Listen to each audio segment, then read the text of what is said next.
Bueno, joya, empezamos. Bien.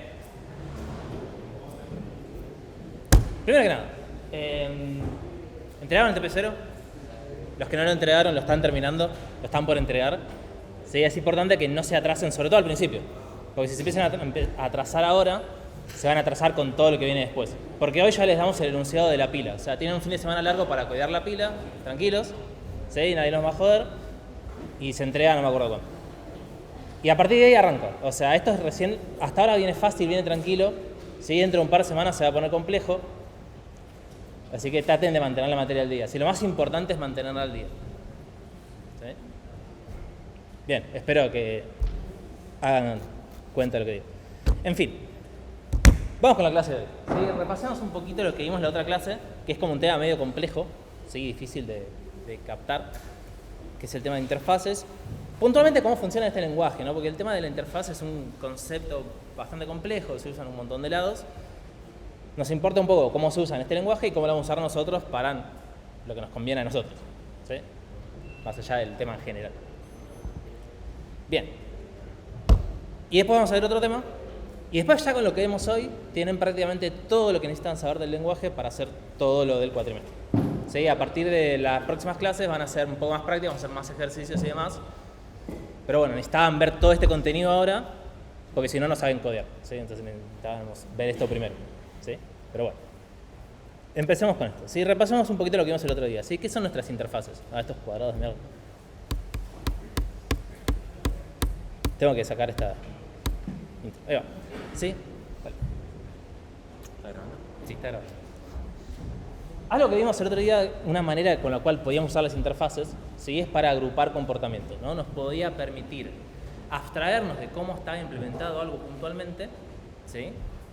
Agrupar distintas cosas que quizás a priori no tienen mucho que ver, pero nosotros decimos, che, sí tienen que ver, porque les definimos un comportamiento similar, ¿sí? Vamos a definir que tenemos figuras que tienen este comportamiento, ¿sí? Pues tenemos estructuras concretas, ¿sí? Que pueden ser cualquier cosa, las cuales decimos, ok, les damos este comportamiento, ¿sí? Estamos diciendo que implementan la interfaz, porque implementan todos los métodos que define la interfaz, ¿sí? Y una vez que decimos esto, decimos que rectángulo y que círculo van a implementar figura, por lo tanto yo puedo hacer algo como lo siguiente, pues. ¿Sí? Donde yo tengo código que es trabajo, vamos a decir así, código que trabaja contra la interfaz, ¿sí? Al cual yo lo puedo pasar estas instancias concretas, ¿sí? De rectángulo, un círculo, yo ya la paso a la función no le importa qué es lo que recibe, si recibe un cuadrado, si recibe un círculo, recibe un triángulo, recibe una silla, no importa. A eso sabe calcular el área, sabe calcular el perímetro y podemos trabajar con eso. Así que es lo que decimos que nos va a servir. Lo único que necesitamos saber es esto, ¿sí? Que implementa área y que implementa perímetro. Preguntas. Sería del lado, ¿cuál era cuál? O sea, a mí no me gustan esos nombres porque yo me pierdo. Y lo que importa es el que lo implementa y el que lo usa, ¿sí? Sí, el que implementa te va a decir, ok, tenemos esta interfaz que agrupa este comportamiento, y después el que lo implementa va a decir, ok, yo voy a implementar esta interfaz.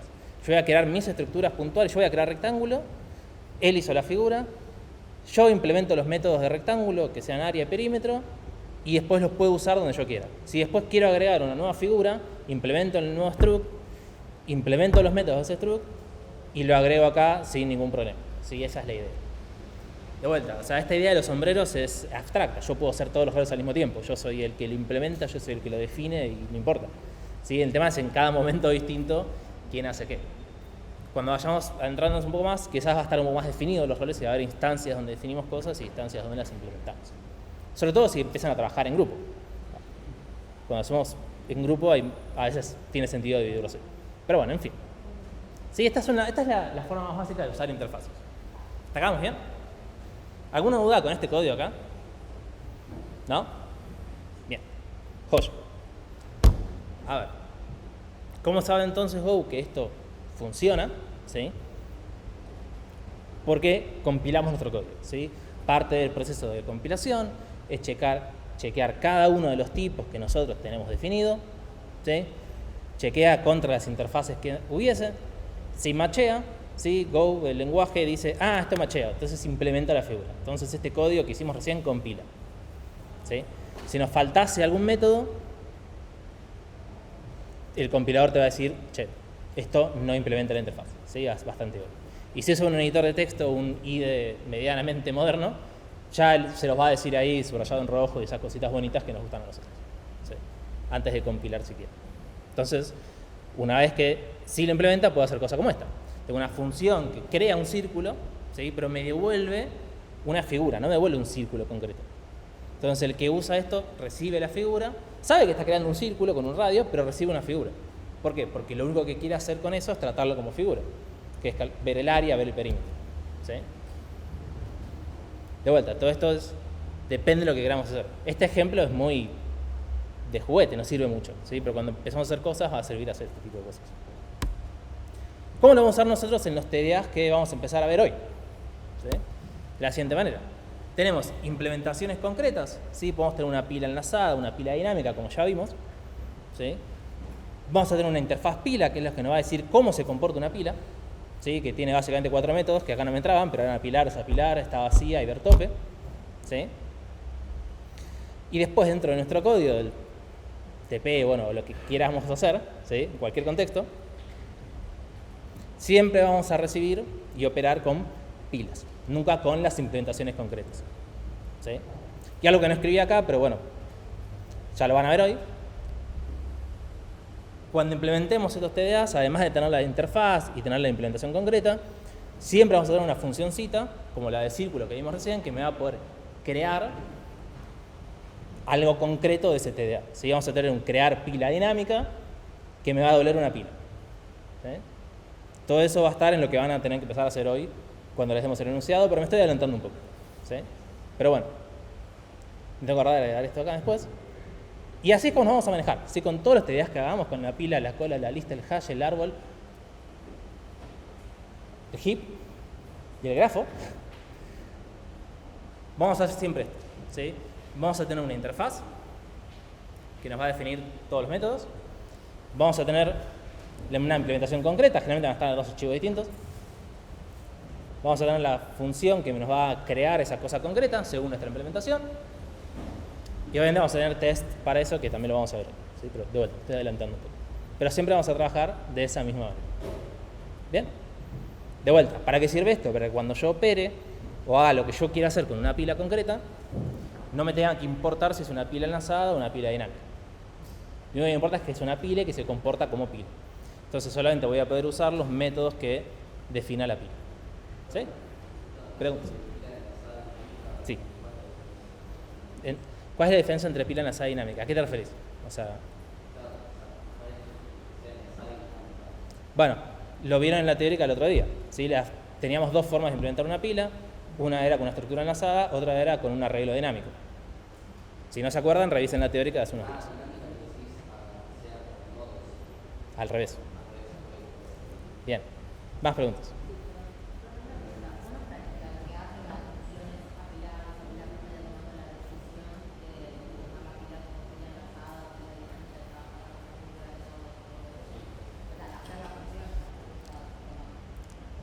Vamos a tener 2 roles.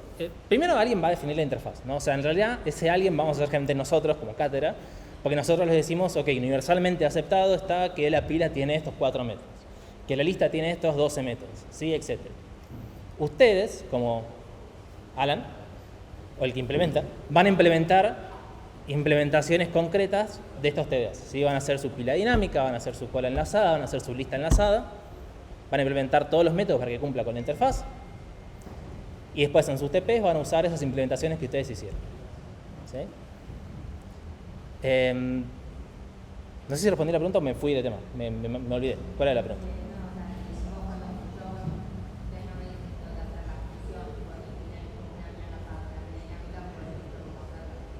Generalmente sí, porque generalmente el que implementa el TDA a partir de la interfaz define cómo quiere hacerlo. ¿Sí? O sea, esa es la gracia, que después cuando lo usas no te importa cómo está hecho. Siempre y cuando cumpla con condiciones mínimas. 1, cumpla con el funcionamiento, para que sea eso. Y 2, vamos a tener que cumplir con ciertas restricciones de eficiencia. ¿Sí? Por algo estamos viendo todo lo que estamos viendo acá, en la materia, todo lo que vieron hoy. todos los métodos de cada uno de estos TDAs van a tener una cota máxima de, ¿cómo se dice?, de complejidad temporal. ¿Sí? Por ejemplo, para todas las operaciones de pila van a tener que ser en tiempo constante, y no de uno. Si implementamos una pila cuya operación de apilar no es en tiempo constante, no es una pila. ¿Sí? No le sirve a nadie. Eso es lo que nosotros vamos a corregir, por supuesto, en otro lado. No es algo que podemos chequear fácilmente en una prueba automática, por eso tienen correctores que les van a corregir cada una de las entregas que hagan, y vamos a estar chequeando esas cosas. ¿Sí? Pero bueno, se puede decir entonces que se define un TDA de dos maneras. Bueno, con dos cosas. Con la interfaz que tiene y con la eficiencia temporal que tiene cada uno de esos métodos de la interfaz. ¿Sí? Para que cumpla con eso, tiene que cumplir con esas dos cosas. ¿Bien? Bueno, joya. Hasta acá todo bien. ¿Sí? Esto es lo que ya habíamos visto, básicamente. No mencioné nada nuevo. Vamos a ver un par de cosas más. ¿Sí? Me salió mal la animación. Pero bueno, les quería mostrar lo siguiente. Lo importante está acá en el código. ¿Sí? Otra forma que vamos a usar las interfaces, que yo les recomiendo que usen las interfaces, esto no es necesario, pero van a ver que está bueno. ¿Sí? Tratemos de seguir el siguiente código rápidamente, ¿no? Espero que se lea un poco. No tengo mucho espacio para mostrarlo.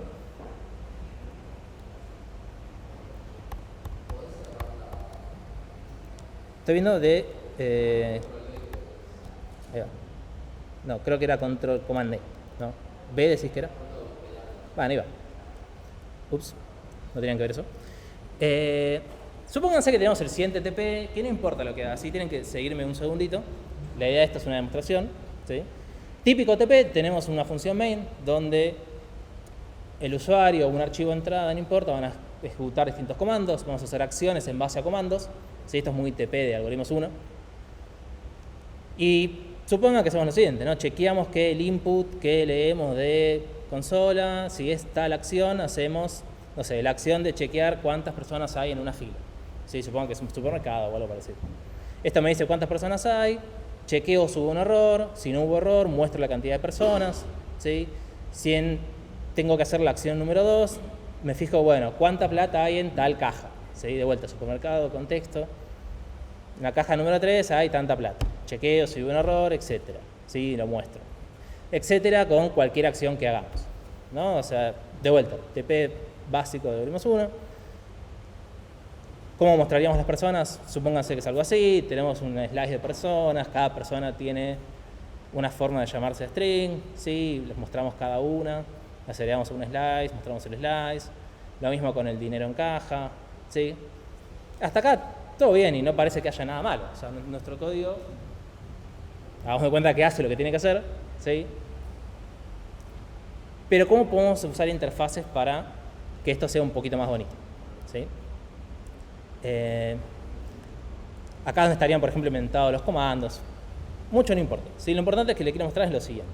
¿Sí? Hasta acá, vos decís el código, bueno, no es el código más bonito del mundo, pero anda bien, funciona, se entiende, está todo ahí. ¿Cómo haríamos este mismo problema usando interfaces? ¿Sí? Y ahora sí tengo que abrir uno por uno porque no me entra. Podemos definir esta interfaz. Podría abrirla. Podemos definir una interfaz resultado, ¿sí? Que por ahora no haga mucho, que simplemente se pueda mostrar por pantalla. ¿Sí? Tengo una función para imprimir por pantalla. Y que después cada acción que nosotros hagamos me devuelva un resultado. ¿Sí? Me devuelve un resultado y un error, como siempre, porque puede haber errores. ¿Sí? Cada una me devuelve un resultado. ¿Sí? Chequeo el error, como siempre. Si hay error alguna cosa, si no, imprimo.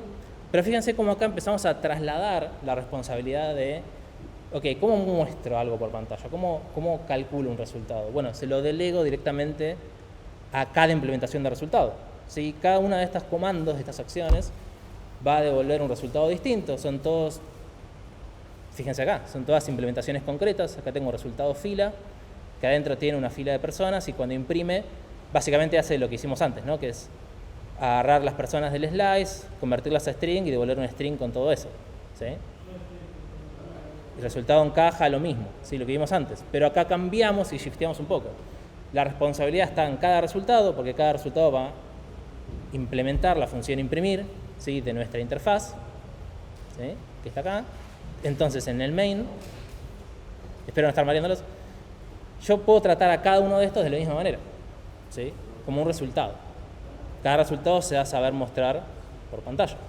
Y de repente es mucho más legible lo que estamos haciendo. Yo veo un main y digo, ok, me fijo el input. Si es una acción 1, hago esto. Si es acción 2, hago esto. Si cada uno de estos después se imprime. ¿Cómo se imprime? ¿Qué imprime? Mucho no me importa. Si quiero ver cómo se imprime, voy al detalle. Si voy al detalle de cada implementación a ver qué es lo que hace. Preguntas. Sí.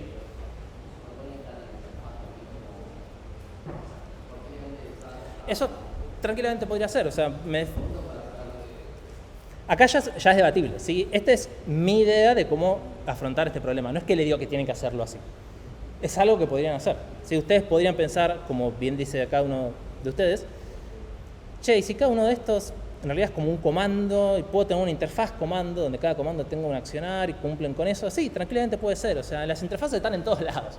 Depende de cada uno verlas como quiere. Y acá ya se va un poco de la materia, honestamente, esto, pero es algo que ya podemos hacer con lo que ya sabemos, ¿sí? Y tiene beneficios bastante copados, porque realmente nos acomoda el código y tenemos algo mucho más legible, si vemos uno al lado del otro. Es mucho más legible tener, ¿dónde está? Esto que tenemos acá, que me entra en 10 líneas, contra esto que tenemos acá, ¿no? Donde además tengo estas funciones mostrar en cualquier lado, o sea, es difícil encontrar las cosas. Y acá es mucho más fácil hacer un seguimiento del código. ¿Sí? De vuelta, no es que necesariamente tienen que hacer eso en sus TPs. Acá les dejo un reminder de cómo es esto. No es que necesariamente tienen que hacer esto en los TPs, no es que tienen que hacerlo así o así. Es una recomendación mía para ustedes. ¿Sí?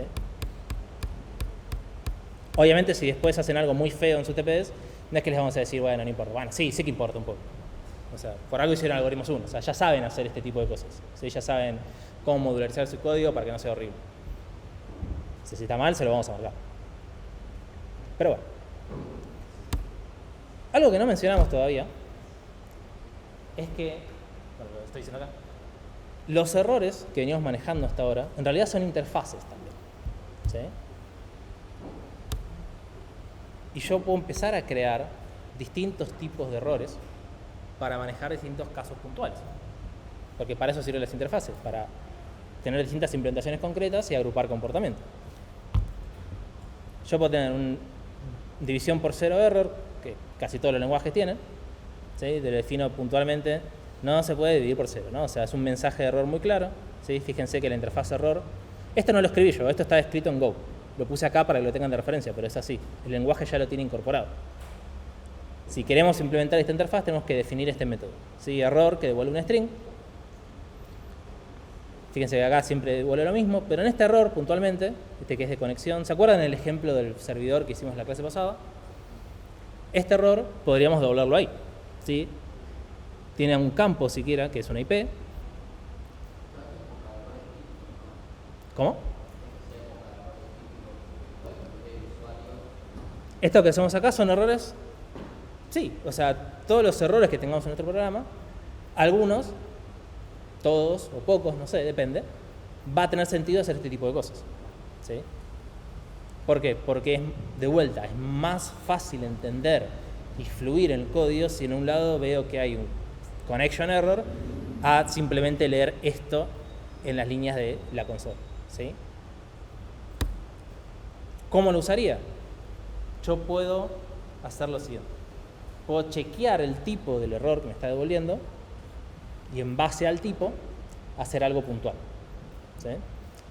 Que esto, si lo miran así medio con los ojos sesgados, es parecido a lo que hacíamos en Python, ¿no? Teníamos excepciones, cuando devolvíamos o podíamos levantar distintos tipos de excepciones, podíamos hacer catch para cada una de las excepciones distintas. Si teníamos catch de zero division error, catch de value error, lo que fuera, acá es más o menos lo mismo. ¿Sí? Cambia obviamente la sintaxis porque no son excepciones. ¿Sí? Es muy importante que repitan conmigo, no son excepciones, son errores que estamos devolviendo, pero la idea es la misma, ¿sí? En base a cada tipo puedo hacer algo distinto, ¿sí? Queda en mí definir y determinar qué hacer. Si es un error de conexión, bueno, puedo intentar conectarme de vuelta. Si es un error de división por cero, bueno, algo la pifié en algún lado. ¿Sí? ¿Preguntas?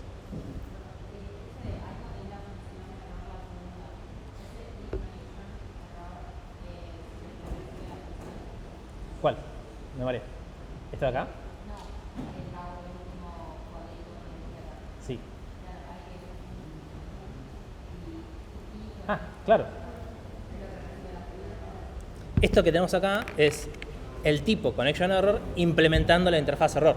Porque le estamos definiendo el método error a este tipo, ¿no? Fíjense que hasta puede usar campos que tenga el tipo, ¿no? El error puntual. Este error tiene un campo, este no tiene ninguno, pero este tiene, y lo puedo usar acá en el mensaje de error. ¿Sí? No tengo que estar pasándole la IP o todo lo que yo quiera mostrar. Lo cual está muy bueno, porque yo cuando creo el error, puedo decirle esta información y después cuando se muestra, me abstraigo. Yo sé que el error se va a saber mostrar. ¿Sí? Joya. ¿Más preguntas? Lo que viene con Go es la interfase. ¿Sí? Les podría dejar un link acá para que la vean ustedes. Pero esto, de vuelta, parte que está acá, que es el Type Error Interface, ya está definido en el lenguaje. ¿Sí? Esto ya está. No lo tienen que agregar ustedes. Se los pongo acá para que vean cómo es. ¿Más? Sí, ya. Perdón, un poquito más fuerte porque no escucho nada. Sí.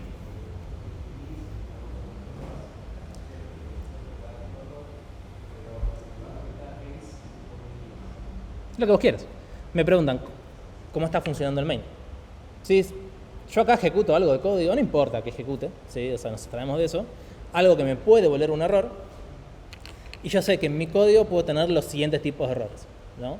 Y en base a saber eso, yo puedo hacer un switch, ¿sí? Con el tipo de error. La sintaxis la pueden chequear acá, o sea, ahora les menciono exactamente qué estamos haciendo, pero en base al tipo de error yo puedo hacer cosas distintas. Si es una división por cero, acá puedo, no sé, imprimir pantalla, mostrar al usuario, terminar el programa. Si es un error de conexión, puedo reintentar. Entonces llamo al código que reintenta conectarse. Claro, yo acá puedo hacer este switch en base a los tipos que yo definí. Si definí más tipos, puedo hacer más cosas. Si no defino ningún tipo, no puedo diferenciar de los errores que yo tengo en mi programa. Entonces yo tengo un error, un medio que no sé qué hacer, no sabría qué hacer. Más que, no sé, mostrárselo al usuario y que el usuario se arregle. ¿Sí? Eso es otra herramienta muy útil que tiene el lenguaje, que de vuelta se parece mucho a cómo manejábamos interfaces en Python, y los que vienen de C no tienen ni idea de lo que estoy hablando, pero nos permite entonces tener mejor control del flujo en este programa. ¿Sí? Determinar flujos en base a distintos tipos de errores. ¿Sí? De vuelta, todo esto es básico del lenguaje que les va a servir saber, y depende de ustedes usarlo o no en sus TPs. ¿Sí? En algunos casos les va a servir, en algunos casos quizás no tanto. ¿Sí? Depende. ¿Qué más tenemos? Esto es útil. Vimos dos maneras de responder con un error a algo, ¿no? Tenemos los errores que vimos recién y tenemos el panic, que vimos que ya a veces haciendo ciertas operaciones vemos que salta un panic. ¿Cuándo usamos cada uno? Bueno, como dice acá la hermosa diapositiva. ¿Sí? Los panics, lo voy a leer tal cual. Los panics se usan cuando hay un error irrecuperable o excepcional en la ejecución, y los errores se devuelven cuando es esperable que algo pueda fallar. ¿Sí? ¿Qué me refiero con que algo es esperable? Cuando convertimos de un string a un entero, es esperable que a veces eso no funcione. ¿Sí? Si el string no es un número, no lo puedo convertir. Si me intento conectar a un servidor, es factible que a veces no pueda conectarme. Si intento leer de un archivo, es factible que a veces no pueda leer de ese archivo. ¿Sí? Entonces es necesario devolver un error para indicar que eso no sucedió. ¿Sí? Con los panics son estas operaciones que en realidad no deberían pasar. ¿Sí? Nunca deberíamos levantar un panic en nuestro programa. Asterisco. Pero, al menos en lo que nosotros hagamos, nunca deberíamos levantar un panic. Pero están ahí por si, básicamente, si alguien codió algo mal. ¿Sí? Cuando empecemos a hacer nuestras TDAs, dentro de una hora, vamos a ver que vamos a empezar a tratar ciertos casos con panics. ¿Sí? Y básicamente como nos define acá. Los errores van a servirnos puntualmente para que nosotros hagamos nuestros TPs, para manejar cualquier tipo de entrada del programa, ¿sí? Que es donde generalmente las cosas pueden fallar. ¿Sí? Cuando el usuario ingresa algo, siempre el usuario es un imbécil El usuario es el que puede romper nuestro programa, entonces hay que cuidarnos de eso. Los panics van a ser para cualquier tipo de operación inválida que no deberían pasar. ¿Sí? Generalmente nuestros TDAs, si se encuentran en un estado inválido, van a levantar un panic. ¿Sí? Vamos a ver más ejemplos más adelante, pero la regla general de cuándo usar uno y cuándo usar otro es esta. ¿Sí? De vuelta, dentro de nuestro entorno bonito de algoritmos o ¿cómo se llama ahora? Algoritmos de estructuras de datos. Pregunta. Claro, tal cual. Si intentamos ingresar a una posición inválida de un arreglo, si un arreglo que tiene 10 elementos ingreso a la posición 12, de hecho, si hago eso en Go, con los slices de Go, los arreglos de Go, eso me levanta un panic, ¿no? ¿Se acuerdan? Que lo vimos. Cuando implementemos nuestros TDAs, intentemos hacer algo parecido, nosotros mismos vamos a levantar un panic para decir, che, esto es inválido, hiciste cualquiera. ¿Sí? Algo malo pasó acá. ¿Bien? Joya. ¿Sí? Nos quedan 2 o 3 cositas de esta diapo y ya terminamos. ¿Sí? Más sobre interfaces. Esto ya es casi lo último. Hay un tipo de interfaz especial que se llama Any. Sí, que la quise ver. ¿Qué es lo que hace esta interfaz? No hace nada. Es una interfaz vacía, no tiene ningún método. Si seguimos la definición, dice type any interface y 2 llaves que abren y cierran. No tiene ningún método, no define ningún comportamiento. ¿Para qué carajo me sirve? Pregunta. Sí.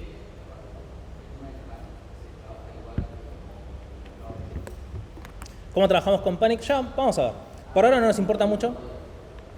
Generalmente los panics son irrecuperables. Es decir, que si ocurre un panic, el programa termina y explota. Hay formas de capturar eso y que no explote. No lo vamos a hacer mucho, porque justamente queremos que explote, porque queremos que ocurra eso y que nos indique, che, hubo algo muy malo que pasó en nuestro programa. ¿Sí? Entonces, interfaz any, ¿para qué me sirve?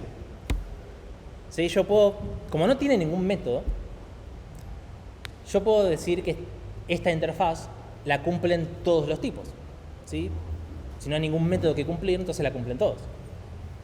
Y efectivamente, yo puedo crear variables de tipo any, ¿sí? Con cualquier, o any type, ¿sí? Con cualquier tipo. Con un string, con un número, con un tipo que definí yo, no importa. ¿Sí? Todos estos van a implementar la interfaz any. Y después con esto, ¿sí? Fíjense que yo puedo llamar a esta función f que recibe un any y puedo pasarle cualquiera de estos que yo definí recién. La pregunta es, ¿para qué carajo me sirve? Bueno, para lo siguiente, ¿sí? Yo puedo definir de manera genérica un TDA en el cual acepte cualquier tipo de cosa, ¿sí? ¿Por qué? Me sirve esto y por qué no podía hacerlo hasta ahora, ¿sí? Si bien, bueno, quedó muy atrás, pero si se fijan en todas las veces que yo les fui mencionando el apilar, desapilar de pila, qué sé yo, que siempre uso de ejemplo, nunca ponía el tipo, ¿sí?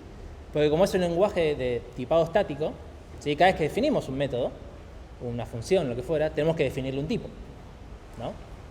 Entonces, si yo tengo que definirle tipos a todo, a los métodos de una pila, por más que sea una interfaz, también tengo que definirle un tipo. Entonces no me queda otra más que ponerle, por ejemplo, que yo puedo apilar enteros, o puedo apilar strings, o puedo apilar puntos, lo que fuera, ¿sí? Si yo uso any, yo puedo decirle, che, apilar cualquier cosa, ¿sí? No importa lo que fuera, vos apilalo, desapilalo, lo que fuera. Entonces es muy bonito. Puedo crear la pila, puedo apilar un número, puedo apilar un string, sin problemas. La pregunta es, ¿cuándo lo desapilo? ¿Qué desapilé? ¿No? O sea, ¿qué hago con eso que desapilé? ¿Qué puedo hacer con eso? Porque al fin y al cabo es algo de tipo any, pero any no tiene ningún método. Si no tengo ningún método, ¿cómo trabajo con eso? ¿Sí? ¿Qué puedo hacer con eso? ¿De qué me sirve al fin y al cabo? Yo puedo apilar cosas, pero después no las puedo sacar. No puedo hacer nada. ¿Cuál es la gracia? Bueno, también la pregunta es cómo sé qué es lo que yo desapilé, ¿sí? ¿De qué tipo es? Porque para poder trabajar con eso necesito saber qué tipo es. Pues si no tiene ningún tipo no me sirve nada. Para eso me sirve lo siguiente. Si hago un breve paréntesis, explico algo y ahora vuelvo al ejemplo de recién, ¿sí? Yo puedo intentar castear una interfaz a un tipo concreto, ¿sí? No es algo que vayamos a usar mucho, pero fíjense, ¿sí? Yo puedo llamar a una función cualquiera que me vuelve una figura, ¿sí?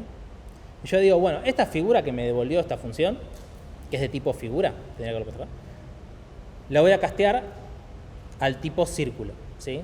Que si se fijan la sintaxis es igual a la que hicimos antes con el tipo de error, que es punto y entre paréntesis el tipo al cual yo quiero castear, ¿sí? Cuando intentábamos ver de qué tipo era un error para trabajar el flujo de manera distinta, en realidad estábamos casteando el error a un tipo concreto, ¿sí? Si se fijan en la sintaxis.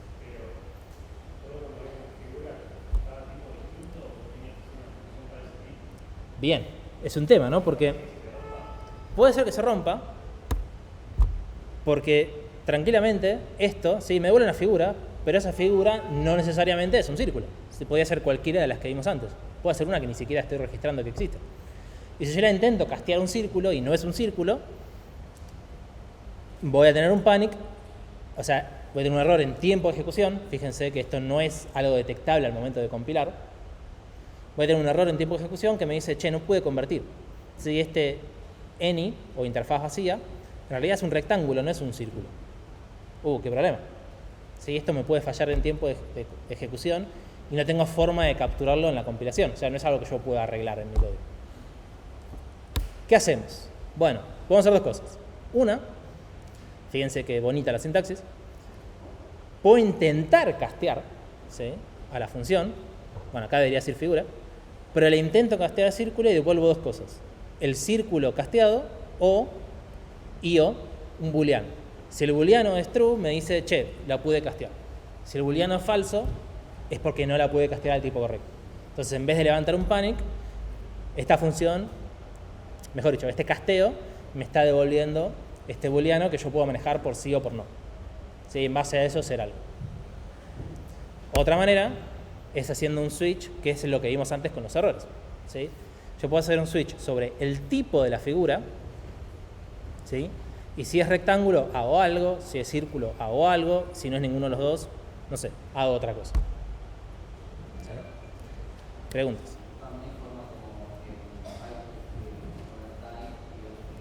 Literalmente es lo que estamos haciendo acá. Figura, punto, paréntesis, type. Y bueno, claro, porque necesito saber a cuál convertirlo.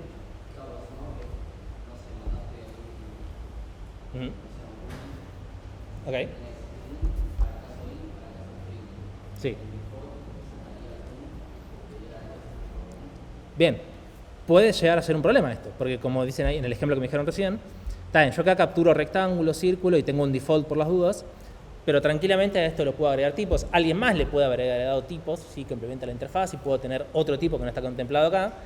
Y en ese caso medio que no tengo mucho que hacer. O me tengo que acordar de cambiar esta función también, o hacer malabares. Es medio raro, ¿sí? O sea, yo les estoy mostrando esto para que entiendan, por un lado, qué es lo que hicimos con los errores antes, y por otro lado, que esto se puede hacer, pero no necesariamente está bueno hacer esto en nuestros casos. ¿Sí? Capaz, para despejar la duda, ¿de qué tipo es la variable tipo real? Si tienes una variable tipo real, ¿de qué tipo es? Gran pregunta. La verdad que no me acuerdo. Define, por ejemplo, print. ¿Tú puedes imprimirlo? Se puede probar. ¿Tengo algo saber? Supongamos que tipo real, sí, puede ser print tipo real y bueno, te va a imprimir en pantalla de qué tipo es. Es exactamente lo mismo que podría hacer en Python. A Python le haces el type y te devuelve algo que si vos querés lo puedes imprimir y ver si es una cosa u otra cosa.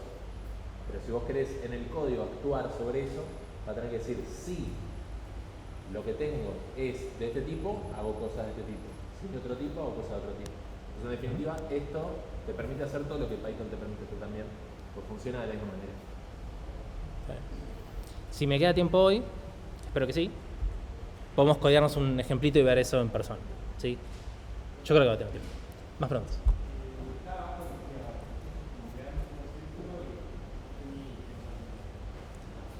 Cuando vos casteás, ¿sí?, usando esta sintaxis que vimos recién, podés hacerlo de dos maneras. Una, que es devolviendo un solo valor que te va a intentar convertir, y si no lo puede convertir, paniquea. O devolviendo dos valores, que es el primero, la variable sobre la cual va a convertir lo que estás convirtiendo de la interfaz, y el segundo valor, que es un booleano, que te dice si pudo hacerlo o no pudo hacerlo, básicamente. Pero es lo mismo. Después hacemos un ejemplito y van a ver bien un poco mejor qué es esto. Sí. No. Perdón, este es un error de tipeo. Acá en vez de decir F debería decir figura. Ah, bueno, perdón. Ah, ese es el error mío. Shit. Ahí va, ahora tiene más sentido, ¿no? Bien. Entonces, ¿qué hacemos con esto? ¿Sí? Cuando desapilamos, básicamente o me acuerdo el orden en el cual apilé todas las cosas, ¿no? Y digo, ok, si apilé primero el entero y después el string, cuando desapilo primero el string, después el entero, o hago un switch con todos los tipos que puedan llegar a ser. Pero, como dijimos, eso no me cubre todos los casos, ¿sí? Si yo no sé qué fue lo que se apiló en esa pila, ¿sí? No sé el orden, no sé todos los tipos que pueden llegar a usar, el switch que vimos recién no me termina sirviendo del todo, porque puedo tener casos que no estoy contemplando, ¿sí? Y es un problema. Esto es lo que haríamos en C. En C, cuando dábamos la materia en C, hacíamos literalmente esto. Con la sintaxis de C y lo que fuera, pero bueno, no nos queda otra que hacer esto. Gracias a que nos movimos en un lenguaje más moderno, tenemos otra herramienta que nos va a poder permitir manejar con tipos de datos abstractos que sean genéricos, ¿sí? Que es lo que vamos a ver ahora. Y esta diapo yo se las dejo, pero por ahora salteo porque prefiero darlo otro. ¿Sí? Después chusmeenla ustedes cuando tengan tiempo. Generics. Este es el casi último tema que vemos del lenguaje. Sí. Sí. Sí. Sí. Y ahora vamos a ver cómo. Es más simple de lo que parece. Bien. ¿Qué carajos son los generics y para qué los usamos? ¿Sí? Fíjense el siguiente caso, que es un poco lo que decía recién con el ejemplo de la pila, ¿no? Está bien, muy bueno. Sí, o sea, los generics nos van a poder permitir escribir funciones, métodos, bla, bla, bla, que sean genéricos, que me permitan implementar y soportar múltiples tipos, ¿sí? ¿Y qué significa todo esto? O sea, muchas palabras para no decir nada. Fíjense este ejemplo. ¿Sí? Yo tengo un slice de enteros. ¿Sí? Este slice de enteros yo lo quiero invertir, literalmente darlo vuelta, ¿no? ¿Qué hago? Bueno, hago la siguiente función, muy bonita, ya deberíamos todos saber cómo se hace, ¿sí? Creo un nuevo slice y le pongo en el nuevo los elementos del original, pero con el índice invertido, ¿no? Muy bonito. Pero bueno, esto funciona para slices de enteros. ¿Qué pasa si tengo un slice de strings? Tengo que hacer otra función invertir que funcione para slices de strings. ¿Sí? Y si tengo floats, tengo que hacer otra función para floats. Y si tengo, no sé, lo que fuera, es un problema. Uy, me pasé uno. ¿Qué hacemos entonces para evitar tener que repetir todo infinitas veces para cada tipo? Usamos generics, ¿sí? Y la sintaxis es lo que vemos acá. Y ahora os voy a empezar a explicar cada una de las partes que tiene. Parece igual a lo que hicimos recién, con una salvedad, ¿sí? A nuestras funciones que queramos hacerlas genéricas, tenemos que definirles un type parameter, ¿sí? Que esto es lo que le vamos a decir a nuestra función genérica, qué tipos va a aceptar, ¿sí? Y acá es donde viene útil el any que vimos hace 10 minutos, ¿sí? La interfaz vacía, que básicamente todos los tipos se implementaron en esa interfaz. ¿De qué me sirve? Bueno, me sirve para decir que mi función invertir yo la quiero implementar para todos los tipos que existan y puedan existir, ¿sí? Porque fíjense el código no depende del tipo concreto del cual estoy trabajando, ¿sí? Porque en ningún momento hago nada con eso, simplemente agarro el slice y muevo los elementos de un lugar para el otro, hago varios swaps básicamente. No me importa qué tipo esté trabajando en ningún momento, simplemente me importa que, bueno, sea algún tipo, ¿no? Entonces, si se fijan el resto de la firma de la función, ahora la función recibe un slice de tipos T, ¿sí? Y va a devolver un nuevo slice de T's, ¿sí? Ya no es más enteros, ya no son strings, ahora son T's. ¿Sí? T es un nombre cualquiera, ¿sí? Es el que se le suele poner por convención, pero no tienen que usar este, pueden usar cualquier cosa, ¿sí? Generalmente se le pone una letra o algo cortito. Lo que importa es esto, ¿sí? Este es el constraint, el parameter, el cual nos va a decir qué tipo soportamos. Y después usamos siempre T. Fíjense acá, cuando creo el slice con make, estoy usando el tipo T. Yo, como Alan, que implementa la función invertir, nunca sé qué es T, ¿sí? Nunca sé con qué tipo concreto lo van a usar. Pero el make lo puedo llamar igual. Puedo crear un slice de tipo T sin saber qué es T. ¿No? Está buenísimo. Después, el que la use, cuando llame a invertir con pepitos, el lenguaje, cuando está compilando, va a decir, ah, acá se llama con pepito. Entonces voy a hacer un make de un slice de pepitos, ¿sí? O lo que fuera, con ints, strings, cualquier cosa. Nosotros nos abstraemos de eso y no nos interesa. Pregunta. Gran pregunta que vemos en un ratito. ¿Sí? El T puede ser cualquier cosa. Puede ser un tipo que ya viene dado por Go, que son todos los que ya estuvimos viendo hasta ahora. Puede ser un tipo definido por nosotros, un struct. ¿Por qué? Porque de vuelta el any, al ser la interfaz vacía, todos los tipos del lenguaje la implementan. Entonces puedo usar cualquier tipo, no importa cuál. ¿Bien? Sí. Sí.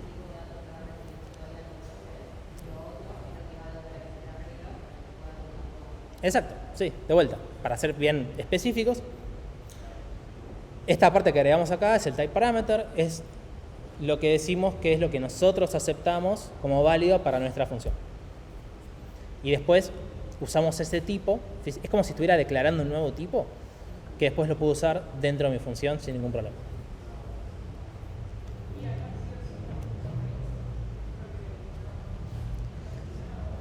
Gran pregunta. Sí o sí, para crear un slice acá tengo que usar make, y por eso existe make, porque no puedo simplemente declarar como hacíamos antes, var, resultado y corchetes y el tipo, porque no tengo el tipo. Bueno, en realidad sí se puede. Ahora lo estoy diciendo en voz alta, sí se puede.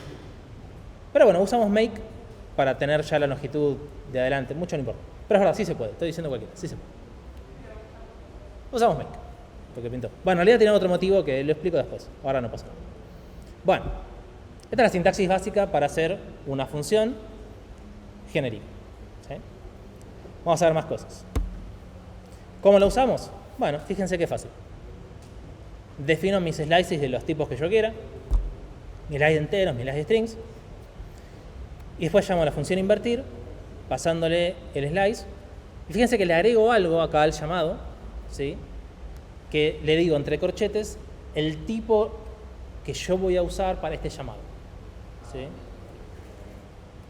No es necesario agregarlo, ¿sí? Esta parte en corchetes no es necesario agregarla. De hecho, cualquier editor de texto moderno te va a decir no es necesario, sacalo. ¿Por qué? Porque el compilador va a poder inferir el tipo. ¿Sí? Porque se va a dar cuenta que vos, cuando está compilando, se va a dar cuenta, che, acá está pasándole la función invertir, que acepta un tipo any, le está pasando un slice de tipo entero. Ah, bueno, entonces la va a llamar con enteros. Porque tiene sentido que sea así.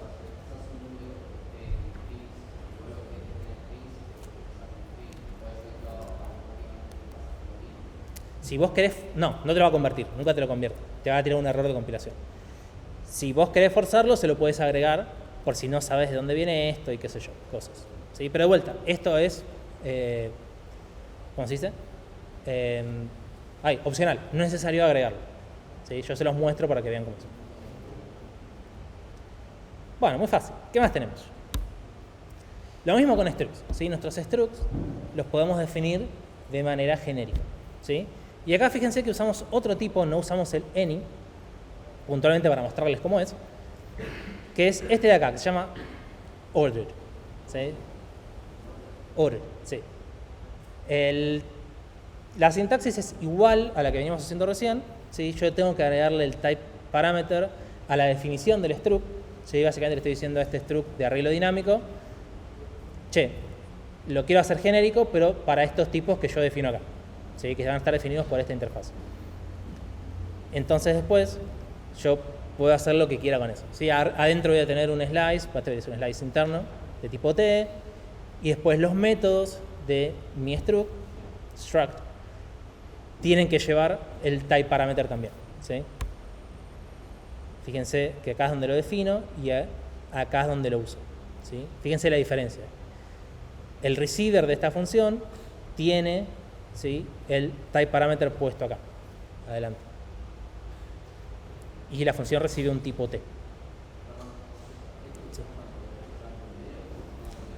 Esto lo usás cuando tenés que usar structs genéricos, que es lo que venimos diciendo. ¿Sí? Yo quiero tener un arreglo dinámico de cualquier tipo puntual, lo voy a definir de esta manera, le voy a poner este type parameter, adentro va a tener un slice, no importa cómo está implementado, esto es un detalle. Cada uno de los métodos tiene que llevar el type parameter, ¿sí? Acá va a recibir un elemento y lo va a pendear al slice que tiene adentro, ¿sí? Todo muy fácil.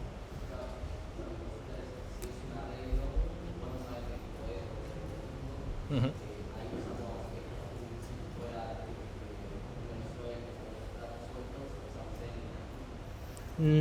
La pregunta es ¿cuándo usamos esto? ¿Cuándo usamos Any? La realidad es que siempre van a hacerlo así. Lo que tiene el usar generics es que me permite usar cualquier tipo, ¿sí? Pero todos los elementos tienen que ser del mismo tipo. ¿Sí? No puedo poner cualquier cosa todo el tiempo.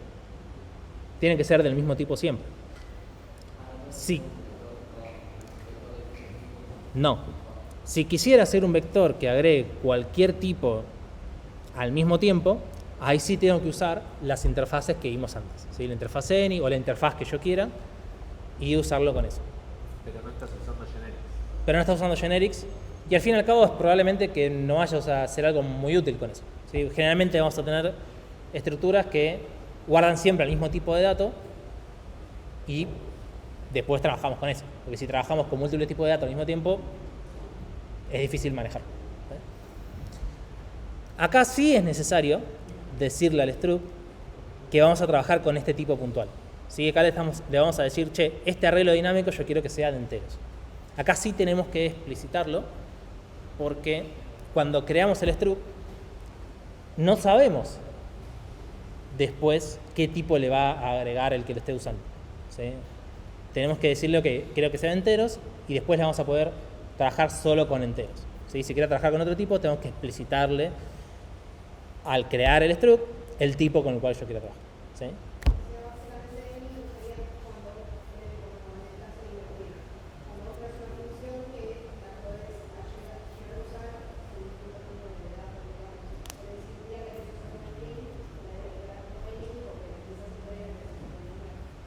Claro, es la misma idea, o sea, el usar el type parameter sea any o sea cualquiera, lo que me permite es eso, es en partes de mi código trabajar con el mismo struct usando un tipo, en otra parte usando otro tipo, ¿sí? Sin tener que duplicar el código, que es lo que vimos al principio. Yo no tengo que crear múltiples arreglos dinámicos, múltiples pilas para enteros, para strings, para pepito. Creo una sola que sea genérica y después cuando la creo le digo con qué tipo voy a usar. Y la uso, ¿sí? Ya está, y funciona. Esa es la gracia, ¿sí? Bueno, que decía recién, esta interfaz order que está acá la usamos de vuelta, viene en este paquete SMP de Go y está definida de esta manera. Ahora explico bien qué es esto, pero básicamente esto me dice que la interfaz order la puedo usar con todos estos tipos. Con entero, 8, 16, bla, bla, bla, flotantes, strings, con todo esto, ¿sí? ¿De qué me sirve? Me sirve para hacer cosas como esta. Si yo quiero implementar una función que arregle, que ordene slices de casi cualquier tipo, puedo hacer lo siguiente, ¿sí? Digo casi cualquier tipo porque, fíjense acá, tenemos que comparar elementos, ¿sí? Y para comparar elementos, esto es una operación que está limitada. No todos los tipos pueden usar esta operación. Entonces tengo que limitar mi función de sort slice al tipo order, que es el que veíamos recién, ¿sí? Acá es donde empieza a servir el type parameter más que simplemente para ponerle any. La función es muy sencilla, ¿sí? De hecho, hasta llamo a un método que ya existe y básicamente le digo que compara de esta manera. Ahora vamos a ver varias variaciones de esto, ¿sí? Pero vayan siguiéndome. Después fíjense que lo uso con enteros, lo uso con strings, sin ningún problema, ¿sí? Todo funciona muy bonito, ¿no? Pero bueno, esto funciona para estos tipos, ¿sí? Lo que me define esta interfaz. No funciona para tipos que yo creé después. Si yo tengo un arreglo de pepitos, no lo puedo ordenar usando esta función. Tenemos que hacer algo distinto, ¿sí? ¿Qué podríamos llegar a hacer si yo quiero crear una función de ordenamiento genérica, ¿sí? Que funcione para cualquier cosa? Esta también es genérica, pero no funciona para cualquier cosa. Funciona para este tipo. Si yo quiero una que funcione para todos los tipos, ¿sí? ¿Cómo? ¿Cómo decían? Podría usar any, no lo puedo pegar acá directamente, porque no todos los tipos pueden usar este operador, que es el operador de menor, ¿sí? De hecho, los únicos que lo pueden usar son estos tipos que están acá, el ordenado que está acá adelante. Bueno, a ver, tratemos de implementar nosotros entonces nuestro ordenamiento genérico, ¿sí? Este ordenamiento no hace mucho, pero cuando veamos distintos tipos de ordenamiento que vamos a implementar nosotros, que son más complejos, va a tener sentido querer hacer esto, ¿no? Porque después yo esos ordenamientos que tanto me costó implementarlos, los voy a querer usar en muchos lados distintos, con muchos tipos distintos, ¿sí? A ver, ¿qué podemos hacer? ¿Qué podríamos llegar a usar de todo lo que vimos para implementar esto? ¿Sí? ¿Podemos llegar a usar interfaces de manera genérica para implementar un método que puedo usar acá? A ver si me sirve. Podemos suponer lo siguiente, ¿no? Yo puedo intentar crear mi propia interfaz comparable, ¿sí? Que yo voy a usar para este tipo de cosas. Le defino un método que es el menor, ¿sí? Que es básicamente lo que hacíamos acá. ¿Sí? Acá estamos literalmente haciendo este, menor, este, ¿sí? Defino el mismo método, ¿sí? Y después voy a implementarlo, ¿no? Defino un tipo cualquiera, ¿sí? Le defino el método less, ¿sí? Que va a hacer esto, ¿sí? Fíjense que acá se llama el valor interno que tiene cada struct, ¿sí? Punto valor, punto valor. Y después puedo definir mi función de ordenamiento genérica, que ahora recibe esta interfaz puntual, que es comparable, la que definí yo, ¿sí? Que hace prácticamente lo mismo de antes, pero llama al método less, que yo definí, que va a tener mi interfaz, por eso esto funciona. Y después simplemente, no sé, creo mi slice de cosas, mi slice de lo que fuera, y lo puedo ordenar, ¿sí? Y esto debería funcionar, ¿no? ¿Los perdí?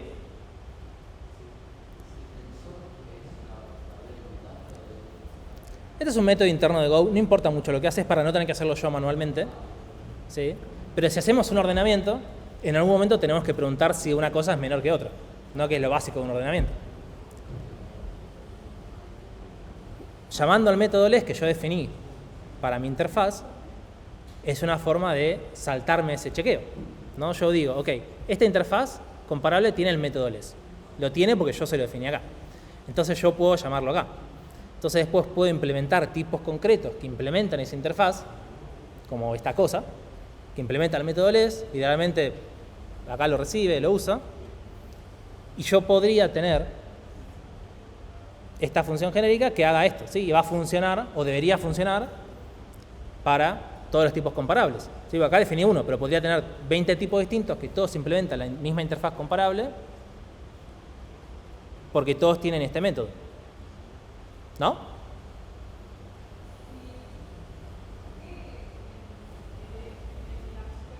Sí. El cValor es un campo interno que tiene nuestro struct, sí, que está acá. Tiene un valor entero, no importa qué es, no importa qué representa, pero...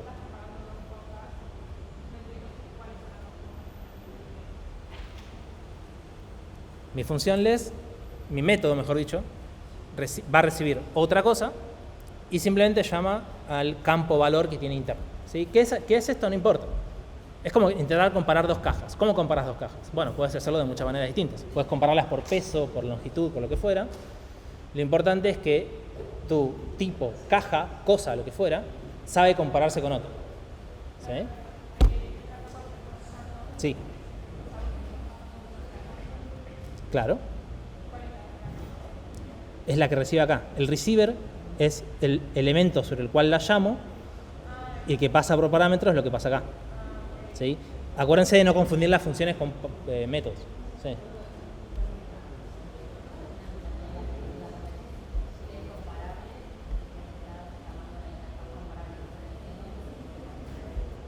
¿Por qué pongo qué? lo que pasamos acá es el type parameter. ¿Sí? Lo que estamos haciendo, en otras palabras, es definir un nuevo tipo.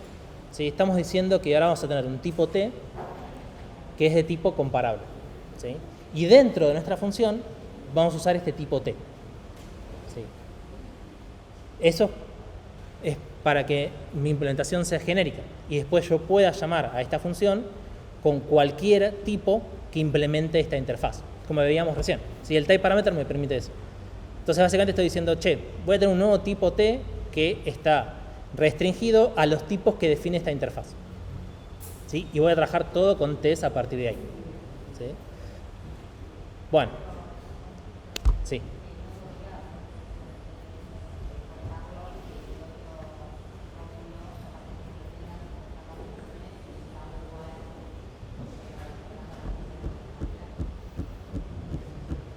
No sé qué tiene que ver el paquete con esto. Uso el punto porque es un método, ¿no? ¿Sí? Es el método. Esto es una cosa al cual le llamo el método less para compararlo con otro. ¿Sí? Ok. Bueno, nos estamos desviando mucho. La idea de esto es que está muy bonito, pero no funciona. ¿Alguien sabe por qué no funciona esto de acá?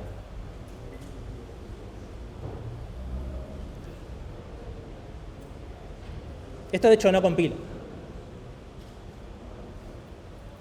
¿Por qué no compila este programa? A ver si alguien está muy despierto. Dai está muy despierto. Uy, me faltó cambiar el error. Pero me dice que este tipo cosa, no satisface en realidad la interfaz comparable, porque el tipo less no está recibiendo un comparable, está recibiendo un tipo cosa. ¿Sí? El error en realidad debería ser esto. Esto por cambiar las diapos últimamente y después no. Sorry, ahí va, de vuelta. Este tipo cosa no implementa la interfaz porque el método less no recibe una interfaz comparable, recibe una cosa. Entonces no implementa la interfaz. ¿Sí? Porque la interfaz dice comparable, no dice cosa. Y esto dice cosa, no dice comparable. Tendría que cambiar mi implementación de less para que reciba un comparable. Pero eso trae los problemas que vimos antes. Yo no sé exactamente qué es un comparable, o sea, qué tipo concreto es. Tendría que chequear el tipo, intentar convertirlo, decir, si es una cosa, hago esto. Si no es una cosa, bueno, no sé comparar. ¿Sí?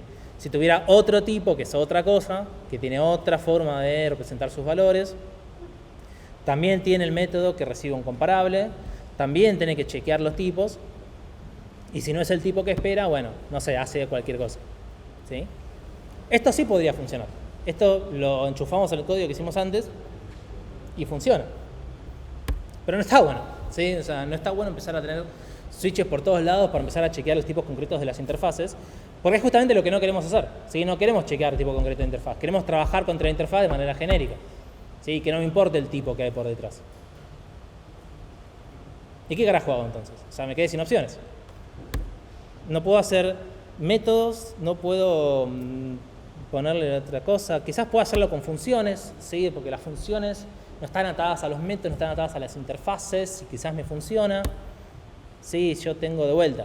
Puedo tener dos tipos cualquiera, puedo definir dos funciones cualesquiera. ¿Sí? Esta sabe comparar los tipos A, esta sabe comparar los tipos B. Pero sigo teniendo el mismo problema. Si yo intento llamar a la función less, no sé a cuál de las dos funciones llamar. Sigo teniendo el mismo conflicto. ¿Sí? ¿Qué hago entonces? ¿No puedo hacer un sort genérico? Me cabió. Bueno, hay formas de hacerlo que las vamos a ver en la clase que viene. No, la clase que viene no. La otra. ¿Sí? Porque tiene que ver con otro tema que todavía no vimos. ¿Sí? Pero bueno. En fin. Última cosa de interfaces, ¿sí? Que es lo que vimos recién en el interfaz order, que nosotros le podemos decir a una interfaz concreta qué tipos queremos que la puedan implementar. De vuelta, esto quizás no les va a ser demasiado útil, pero para mí lo tienen que saber porque si no, no pueden entender lo que vimos recién. ¿Sí? Como vimos recién, la interfaz order la implementaban ciertos tipos y te decía qué tipos la implementaban. Nosotros podemos hacer lo mismo, podemos definir nuestra interfaz AB, le decimos que va a ser implementada únicamente por estos dos tipos, A o B, ¿sí? Además de los métodos que queremos que tenga, y todo muy bien. Si eventualmente después tenemos un nuevo tipo que cumpliría con la interfaz, porque cumple con todos los métodos que define la interfaz, igual no funcionaría porque no está dentro de los tipos que nosotros aceptamos. ¿Sí? Esto te permite controlar tu programa de mejor manera. ¿Por qué? Porque al tener interfaces que se implementan de manera implícita, si no había que decir en ningún lado que lo implementamos, simplemente controlar los métodos era suficiente. A veces está bueno limitar y igual decir, che, pará, no quiero que todos los tipos del universo implementen esto, quiero que solamente este subset, ¿sí? Para evitar posibles errores. ¿Sí? Cuando tenés un base de código muy grande, esto se puede empezar a volver complejo. ¿Sí? Pero bueno, no creo que lo usen mucho, pero les sirve para entender código que también pueden leer. ¿Sí? Hay un montón, no sé si hay un montón, pero hay varias interfaces definidas por Go también que están implementadas de esta manera, como la order que vimos recién. ¿Sí? Si ustedes la quieren usar y ver cómo se puede usar, bueno, ahora pueden entender qué es lo que dice. ¿Sí? Bueno, no hay mucho más que esto. ¿Sí? Acá hay un uso práctico, pero no creo que les sirva mucho. ¿Sí? O sea, si quieren definir, por ejemplo, su función número, su interfase número para trabajar únicamente con números. ¿Sí? No les sirve tener strings, les sirve tener únicamente números. ¿Sí? Entonces la interfaz order no les sirve, tienen que definirla ustedes y pueden hacer su función suma que funciona únicamente con números. ¿Sí? Esto tranquilamente podría funcionar con strings, porque está la operación de más con strings. Sí, estaba checando. Pero ustedes por algún motivo no quieren. ¿Sí? Obviamente trae más problemas, o sea, acá no incluí todos los números en realidad, incluí algunos. Me faltan todos los que son unsigned. O sea, no está completo. Tendría que tener un montón de cosas y de repente tengo 25 tipos, pero bueno. Existe ya una interfaz number implementada por el lenguaje que la pueden encontrar acá. ¿Sí? Que básicamente restringe a otras dos interfaces que ya están definidas, que son la que incluye todos los flotantes, la que incluye todos los enteros. ¿Sí? De vuelta, son cosas que ustedes pueden chequear y las pueden usar en sus TP si quieren. Fin. Acá cerró el tema de generics. Me queda media hora. ¿Me das 10 minutos para checar lo que quería ver antes del tipo? ¿No? Bueno, entonces queda para la próxima. O lo vemos al final. Quizás al fin. Bueno.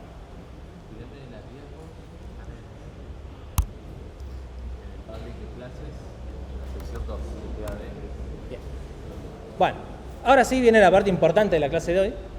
No, mentira, lo que vimos recién es súper importante porque lo van a tener que usar para todo lo que va a venir a partir de ahora. ¿Sí? Que es todos los TDs. Vamos a los public. Clases TAD. Sí. TAD y era 4.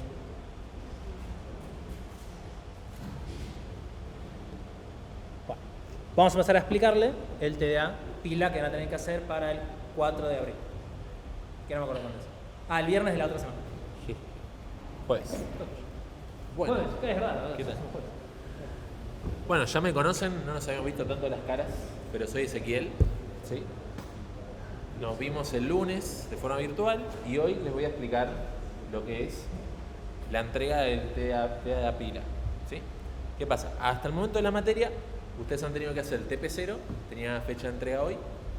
Se puede entregar después, ¿sí? Pero como siempre no está bueno no poder estar al día con la materia. Lo mejor es tratar de hacer las entregas lo más pronto posible para estar al día y poder empezar con las siguientes entregas. Y bueno, ahora les voy a mostrar un poco el calendario, pero es más o menos el ritmo de la materia. Termina una entrega, empieza otra, porque realmente la materia implica mucha programación, ¿sí? Por eso se llama algoritmos y estructuras de datos. Ya no tenemos la palabra programación, así que podemos no programar. Entonces no hace falta programar. Bien, entonces bueno, un poco yo les voy a... Cada vez que ustedes tengan que hacer una entrega de TP, y lo vimos para el TP0, alguien les va a mostrar más o menos qué es lo que hay que hacer en el TP. Entonces, capaz no les muestra cómo hay que hacerlo, sí les va a mostrar qué es lo que hay que hacer. ¿Sí? Quedó desactualizada la URL porque ahora es barras de red. Claro, acá. Sí, lo he cambiado. Capaz lo cambié en la URL, pero no en el texto. Sí, me parece que sí. ¿Tenés internet? Yo puedo hacer clic acá.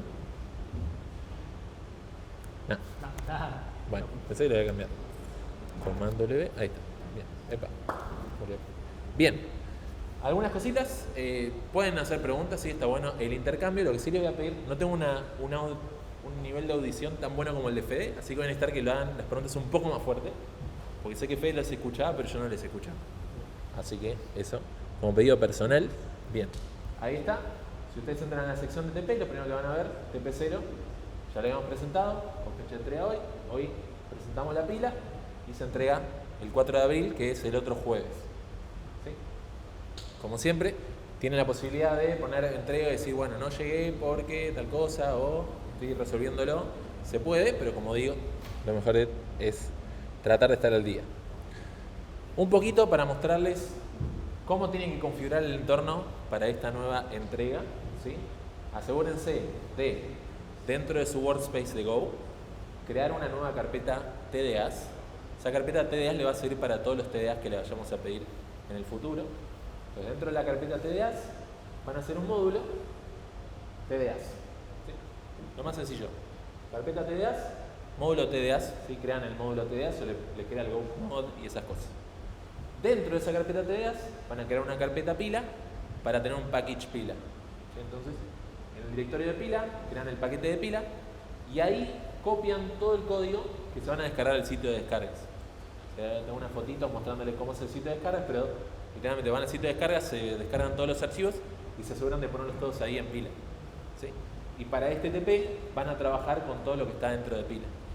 Para el próximo TP les servirá tener todo acomodado dentro de TDAs. ¿Okay? Bien. Esto es un poquito lo que se ve en la página cuando entran al TP de pila. Si entran a pila y dicen, bueno, ¿qué es lo que hay que hacer? Hay un texto que está bueno leer, ¿sí? Pero yo lo voy a estar charlando de los puntos más importantes. Pero en definitiva es implementar en Go una pila. En particular, una pila se comporta como una pila, si el objetivo es que se comporte como una pila, pero en implementación va a ser una pila dinámica. Si el lunes hablamos, la pila se puede hacer dinámica sobre arreglos o enlazada. Nosotros elegimos que la pila sea dinámica sobre arreglos. Eso lo van a tener que hacer. Pero bueno, se bajan todos los archivos y ahí van a empezar a implementar. Bien. Los archivos que se van a terminar bajando son pila.go, piladinámica.go y pilatest. Esto conecta un poco con lo que ya Fede les estuvo dando hoy y es, en pila.go van a ver la interfaz de la pila. ¿Qué es lo que la pila tiene que hacer? ¿Cómo se comporta una pila? ¿Sí? El pila.go no van a tener que cambiar nada porque ya está todo definido. ¿Sí? En piladinámica.go van a tener que programar y en pilatest.go van a tener que hacer las pruebas de la pila. ¿Sí? Ustedes vieron el TP0, nosotros le damos las pruebas y ustedes para probar su programa programaban y corrían las pruebas a ver qué tal. En este caso no solamente tienen que programar sino también hacer las pruebas. De la misma manera, así como ustedes programan, crean pruebas que les permitan saber si su pila está funcionando bien o no. Sí.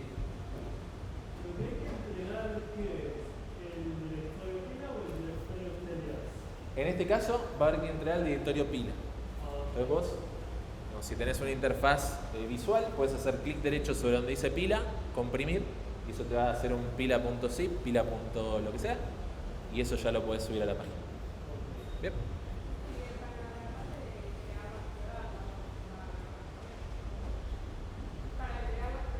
Sí. Ah, buenísimo, va a estar acá. Para crear las pruebas yo les voy a mostrar alguna diapositiva de cómo se crean pruebas. Sí. Eso no hay problema. Bien. Bueno, creo que por acá más o menos todo lo mencionamos, ¿sí? Pero se conecta con los conocimientos que vimos en la teórica, que es todas las primitivas tienen que funcionar en tiempo constante. ¿Sí? Ya lo vimos, cómo debería comportarse una pila. Bien. Esto se los comenté. En piladinámica.go va a haber que programar y en particular va a haber que hacer una función nueva que se llama crear pila dinámica. ¿Sí? Ya tiene unas cositas, eso lo voy a explicar un ratito. Vamos a ver que crear una pila dinámica y nosotros le sugerimos esta estructura interna de la pila. Vamos a ver ahora por qué. Empecemos. De un poco lo que habló Fede, así que lo voy a pasar un poquitito rapidito. Yo quiero una pila. ¿Sí? Entonces, ¿qué puedo? Apilar y desapilar elementos. Hay otras cuestiones, puedo ver el tope, puedo ver si está vacía, si no está vacía. ¿Qué pasa? Yo quiero hacer una pila de strings. Digo, bueno, le pido a Alan, ¿sí? Che, quiero una pila de strings. Entonces me dice, bueno, vas a poder apilar strings, vas a poder desapilar strings. ¿Sí? Ahí está. Apilar, desapilar strings. Y Alan, ¿qué es lo que va a tener que hacer? Alan, como persona que implementa la pila, va a tener que por detrás, en esta pila dinámica, tener un arreglo de datos, que en este caso son strings. Como solamente Bárbara guarda strings. En el arreglo de datos solamente van a haber strings. Entonces el arreglo de datos tiene que ser de tipo string. Bien. Al día siguiente, Bárbara se da cuenta que no solamente necesita trabajar con strings, ahora quiere una pila que trabaje con enteros. Entonces Alan dice, bueno, voy a hacer una nueva pila que trabaje con enteros. Entonces esa pila apila enteros, desapila enteros y por detrás tiene que tener un arreglo de enteros para guardar las cosas. ¿Sí? Y todo el código repetido, porque para strings, para int, el funcionamiento es el mismo, pero está usando tipos diferentes. Y si al rato Bárbara dice, no quiero que sean enteros, ahora quiero que sean punteros enteros. Entonces de repente, Alan tiene que crear un nuevo archivo, pila de punteros enteros, que apila enteros, desapila enteros, y el vector, el arreglo de datos sea un arreglo de punteros enteros. ¿Sí? Ya con Fede lo vieron, pero esta es la motivación por la cual queremos usar genéricos. Queremos usar generics. ¿Por qué? Porque Alan puede hacer el trabajo una vez, ¿sí? Y que Bárbara use el tipo de dato que quiera. ¿Sí? Es decir, Alan una sola vez programa una pila que acepte cualquier tipo de dato y Bárbara, el día que quiera apilar strings, va a definir ese dato como string. Cuando quiera apilar enteros, va a definir enteros. Cuando quiera punteros enteros, va a definir punteros enteros. ¿Sí?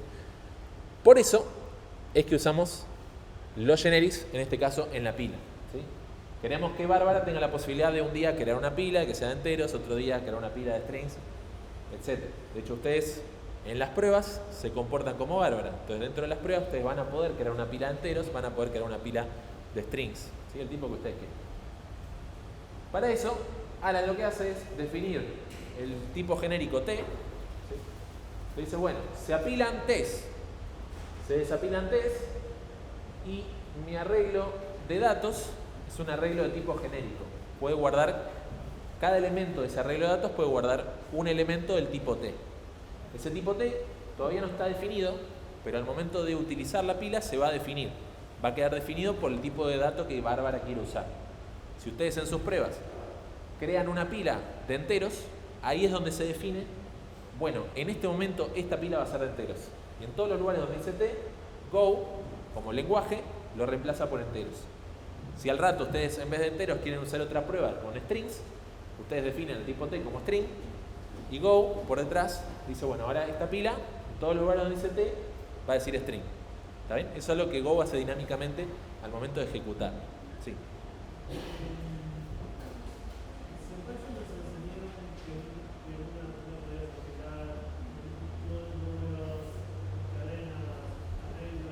Bien.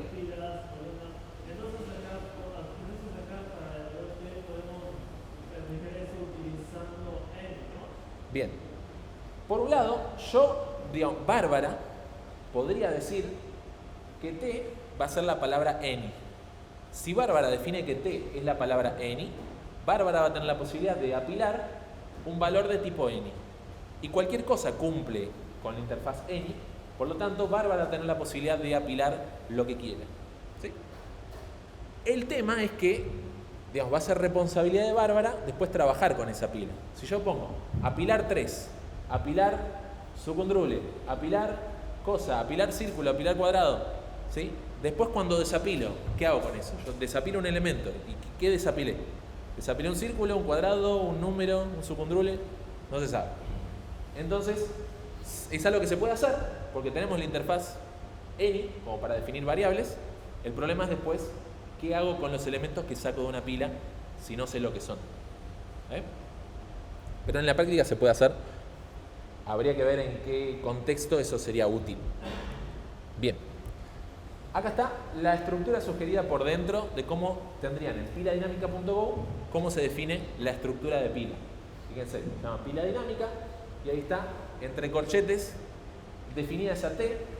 En principio, como no queremos poner ninguna restricción respecto de los datos que puede guardar Bárbara, Bárbara podría hacer que T sea de cualquier tipo de dato.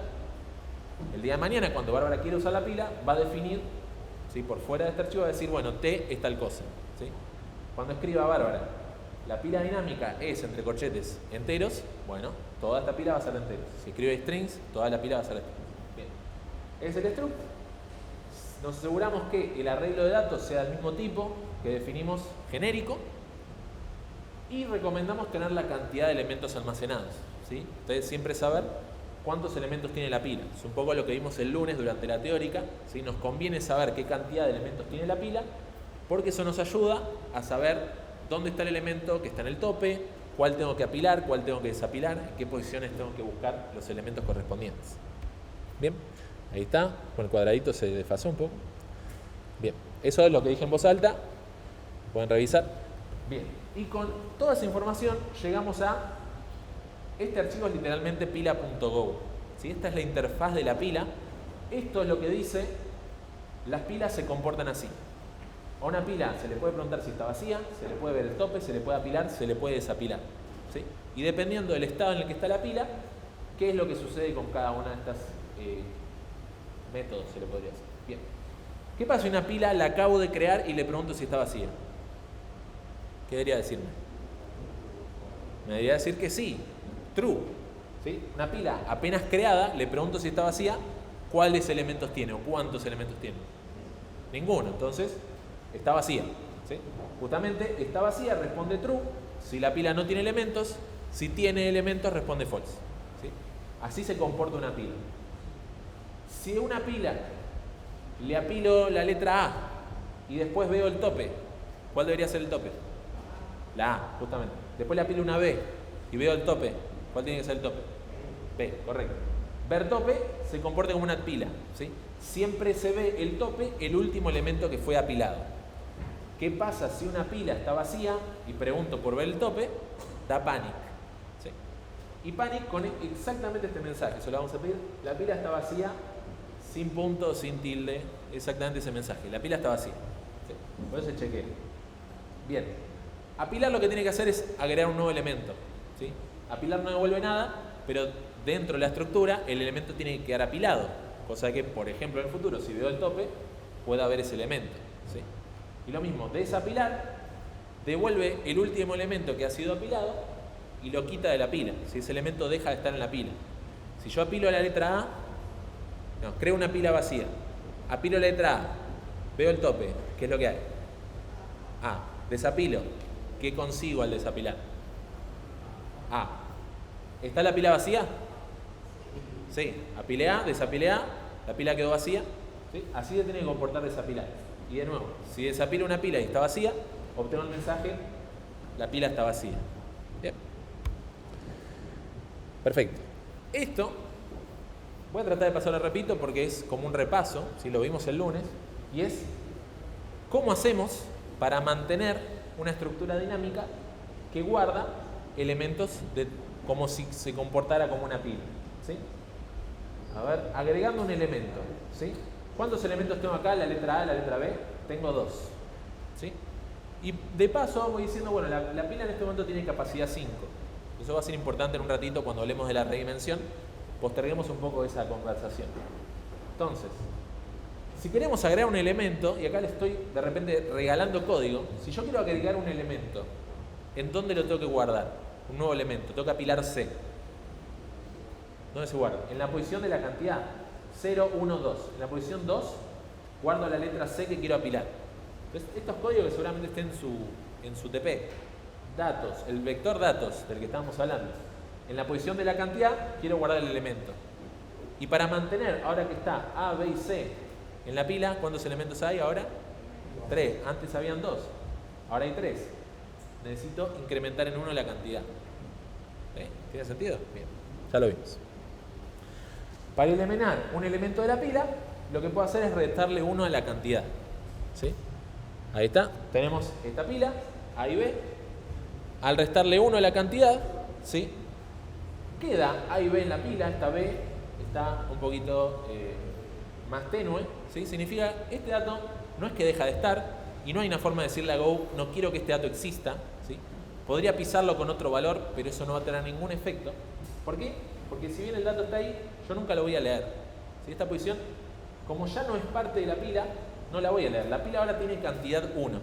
Si a esta pila le hago ver tope, ¿qué es lo que voy a ver? A. ¿Cierto? Es que la B esté ahí no importa. ¿Sí? Eso lo hablamos el lunes. Bien. ¿Estamos? Bien. Bueno, ahí está. Como siempre yo me adelanto. Bien. Perfecto. Si yo en esta situación agrego la letra C, ¿dónde la tengo que agregar? Acá. ¿Sí? La cantidad es 1, agrego la C acá y ahora tengo 2 elementos. Si agrego la D acá y ahora tengo 3 elementos. Si agrego la letra E, agrego la E acá arriba y ahora tengo 4 elementos. Sí. Un poquito más fuerte.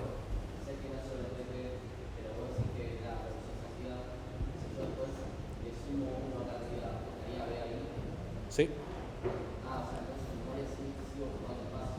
Claro, en esta situación donde B fue eliminada, la memoria sigue teniendo la letra B. Pero ¿qué pasa? ¿Cómo? Podrías recuperarla, sí. Literalmente, si yo leo acá, voy a ver la letra B. Respecto a si ocupa espacio o no, ocupa espacio sea una B o sea vacío, ¿no? ¿Por qué? Porque nosotros pedimos espacio para los 4 elementos. Al crear el arreglo, los creamos con make y pedimos una cantidad de elementos. Una vez que pedimos make para una cantidad de elementos, esos elementos ya están ocupando memoria, ¿sí? Pues está asignada a nuestro arreglo, pero no importa lo que tengan adentro, ¿sí? Son posiciones de memoria que son nuestras, las estamos ocupando. En un momento determinado, si no escribimos nada, no tienen nada, ¿sí? Hay que escribirle algo para poder después leerlo, para que sea útil. Bien. ¿Más preguntas? ¿Muy bien? Bien, yo les decía, apilo A, apilo C, apilo D, apilo E. Quiero apilar F. Se me llenó la pila. ¿Qué hacemos? F. ¿Qué hay que hacer? Redimensionar. ¿Sí? Cuando vemos que la cantidad de elementos es igual a la capacidad, necesariamente hay que redimensionar. ¿Qué vimos en la teórica? Formas que redimensionar está mal. Nombren alguna. De a 1 o de a una constante, ¿sí? Vimos que redimensionando de a 1, redimensionando a una constante, nos termina quedando que cada apilar queda en O de n, ¿sí? Eso no nos gusta, porque n apilares nos quedan O de n cuadrado. Como no queremos eso, vamos a usar un criterio de redimensión que sí me permita que después de hacer n apilares, en total tarde O de n, con lo cual en promedio cada pilar tomó O de 1. ¿Y cuál es ese método? Para hacer crecer la capacidad de la pila, cuando detectamos que nos quedamos sin lugar, duplicamos la capacidad de la pila. ¿Bien? Y también es necesario detectar si Bárbara está usando poco espacio del que estamos ofreciendo. Si Bárbara empieza a desapilar elementos, al usar menos lugares de la pila, también tenemos que detectar y redimensionar hacia abajo, ¿sí? La pila tiene que dinámicamente crecer o achicarse en función proporcional a los datos que Bárbara está utilizando, ¿sí? No puede Bárbara tener 10 datos y que la pila tenga capacidad de 1.000.000. Para eso vamos a redimensionar hacia abajo. Y habíamos hablado, una buena regla para redimensionar hacia abajo es cuando la capacidad ocupada sea solamente un cuarto de los elementos, redimensionamos a la mitad, ¿sí? ¿Por qué no redimensionamos cuando la capacidad era justo la mitad? Entonces, Bárbara está usando solamente la mitad de los elementos. ¿Por qué no redimensionamos hacia la mitad?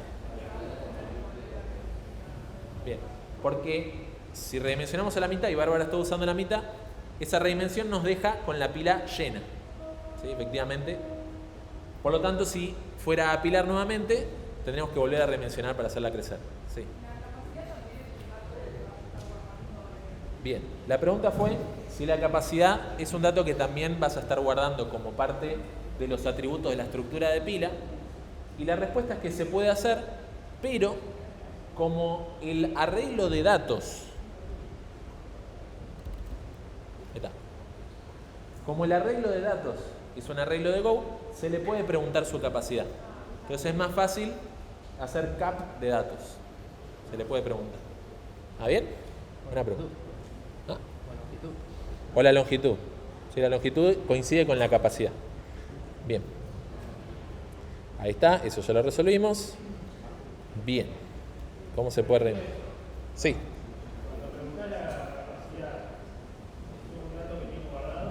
Sí, eso de 1.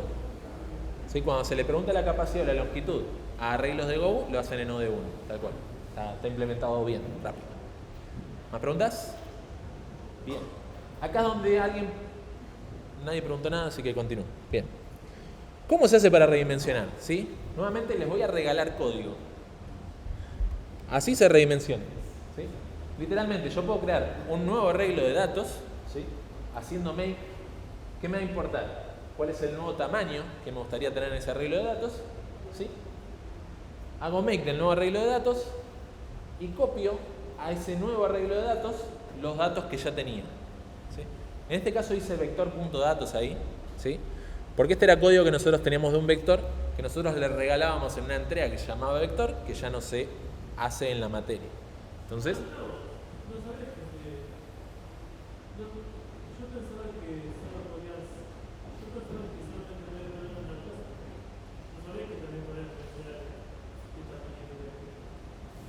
claro, tiene argumentos opcionales, que ponen la longitud y la capacidad también. exactamente, en este caso make, le decimos un arreglo de qué queremos crear, ¿sí? Acá dice N, pero ¿qué debería decir en el caso de la pila? T, ¿sí? El tipo de dato de la pila. Bien. Y un tamaño, que es el tamaño que nos gustaría que tenga nuestro arreglo, ¿sí? Luego podemos copiar todos los datos que estaban en el arreglo original que nosotros teníamos de la pila. Y por último, a la pila le deberíamos guardar los nuevos datos como parte de sus atributos. Es decir, dejar de usar el arreglo viejo y empezar a usar el arreglo nuevo. ¿Bien? ¿Qué va a pasar con el arreglo viejo ahora que lo dejamos de usar? Go se encarga de pasar la escoba y borrar. Bien. ¿Hasta acá estamos?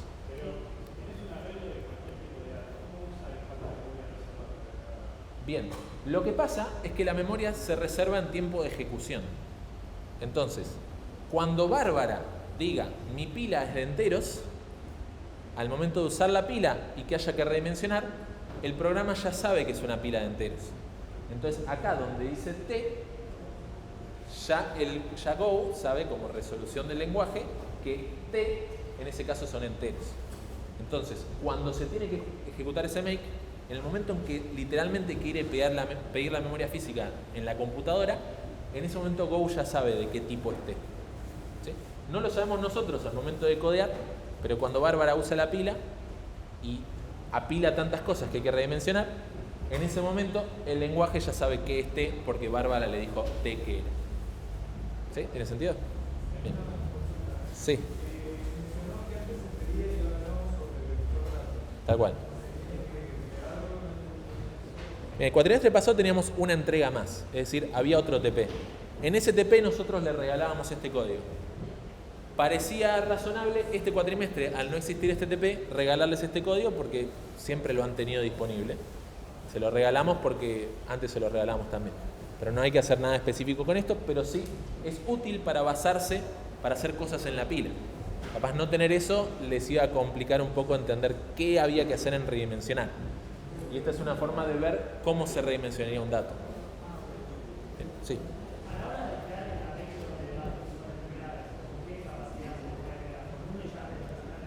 Bien, a la hora de crear el arreglo de datos, se puede redimensionar con una capacidad inicial pequeña, 5, 10, 20, es una recomendación.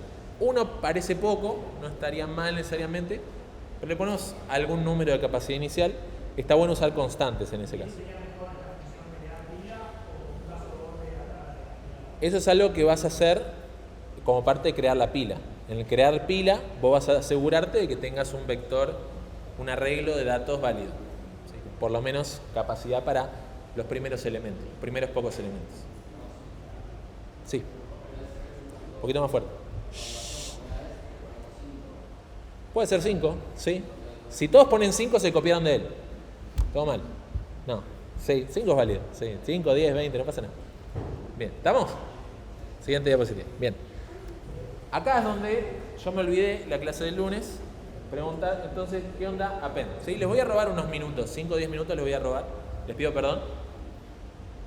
Para las próximas diapositivas, ojalá que sea para ayudarles un poco a hacer el TP. ¿Sí?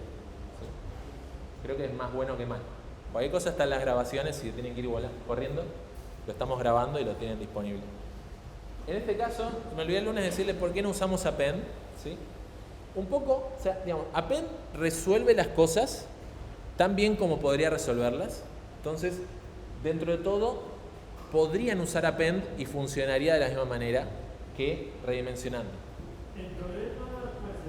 La elección del curso, y no es un problema de tiempo, la elección del curso es que ustedes tengan la capacidad de entender cómo se redimensiona y por eso poder implementarlo. Entonces, en situaciones en las que ustedes necesiten hacer crecer dinámicamente una estructura, les vamos a pedir que lo hagan mediante procesos de redimensión y no utilizando append. ¿Está bien? Si bien Go tiene la capacidad de resolver append de una forma eficiente, tal cual, ¿sí?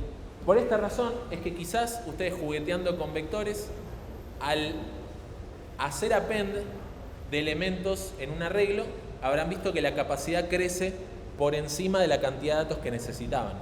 Si alguna vez vieron que la capacidad de un arreglo era mayor que la cantidad de elementos que tenía, era porque por detrás Go está haciendo una estrategia de crecimiento similar a duplicarle el tamaño de memoria, ¿sí? De alguna manera queremos que ustedes sepan hacer lo que en cualquier otro caso el lenguaje hace por la gente. ¿Bien? Tema didáctico. Bien. Así como tienen que hacer esto en piladinamica.go, van a tener que implementar pruebas. Entonces, vamos a hablar un poquitito de qué onda las pruebas, ¿sí?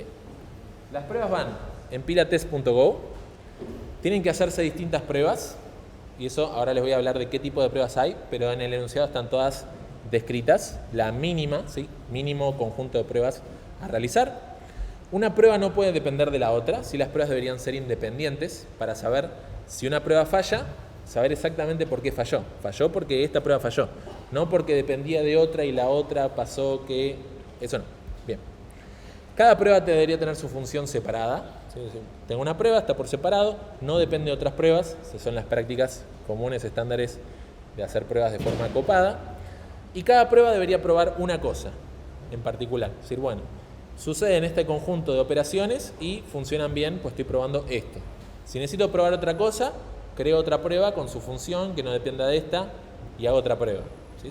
Así deberían más o menos funcionar las pruebas, ¿sí? Ahora les voy a describir un conjunto de 7, 8, 9 pruebas que deberían estar en el TP, como para que ustedes se familiaricen qué significa probar una cosa. Bien.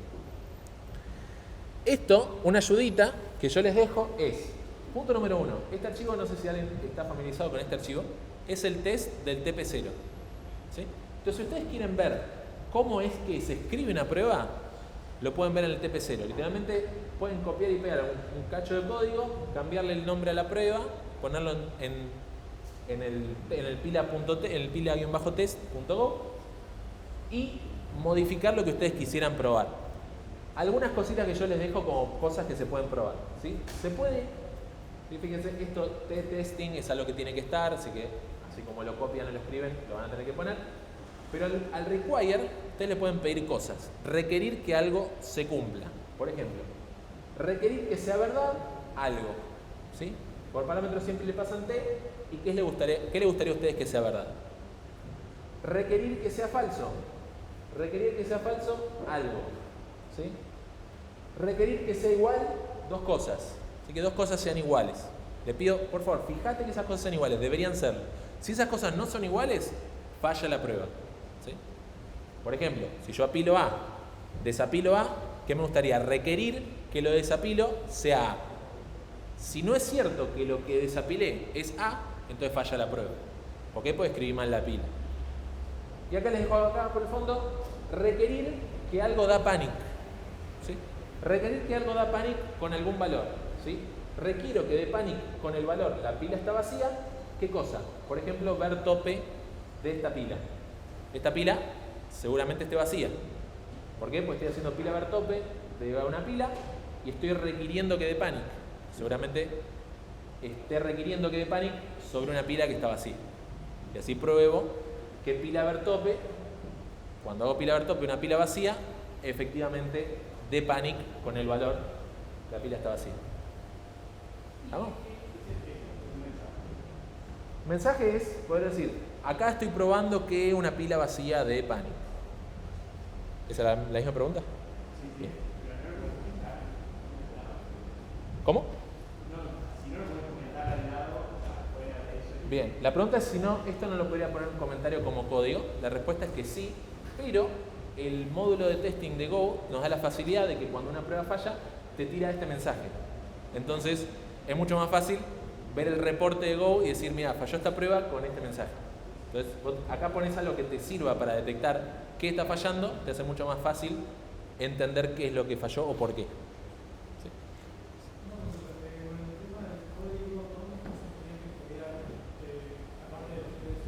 Bien, la pregunta es, ¿dónde tienen que escribir código?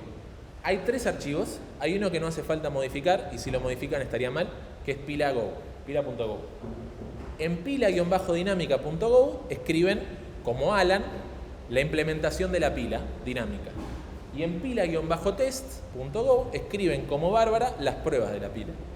En otras palabras, no tenemos que modificar nada, sino más bien pila test.go y pila dinámica. Pila test y pila dinámica, tal cual. Bien. La última diapositiva, y ya les libero, y perdón por estos minutos que les estoy robando. ¿Sí? ¿Estamos presentes? Bien. ¿Qué cosas deberían verificar las pruebas? ¿Sí? Yo le tomé una captura de pantalla a lo que está literalmente en el enunciado, o sea, lo pueden ver ahí. Se recomienda que lean el enunciado en su completitud antes de ponerse a programar, pero también está bueno tener esto visto en clase y en la grabación de YouTube. ¿Qué es? Se puede crear una pila vacía, primera prueba, ¿sí? Se puede crear una pila vacía y se comporta como una pila vacía, ¿sí? ¿Cuál es el comportamiento de una pila vacía? Que si ves el tope da panic, si desapilás da panic, después, ¿sí? Cosas así. Se pueden apilar elementos y al desapilar elementos se mantiene el invariante LIFO, ¿sí? Apilo, si desapilo, debería ser ese elemento. Apilo uno, apilo otro. Si desapilo, es el otro. Si vuelvo a desapilar, es el primero. Si vuelvo a apilar, otro, veo el tope, ¿sí? Operaciones que verifiquen que esta pila, lo último que ingresa es lo primero que sale, ¿sí? Se comporte como pila. Y probar con elementos diferentes y ver que salen en el orden deseado, ¿sí? No vale apilar siempre lo mismo, porque el desapilar siempre sale lo mismo y no van a estar probando mucho. Prueba de volumen. Asegurarse de que muchos elementos pueden apilarse, pueden desapilarse.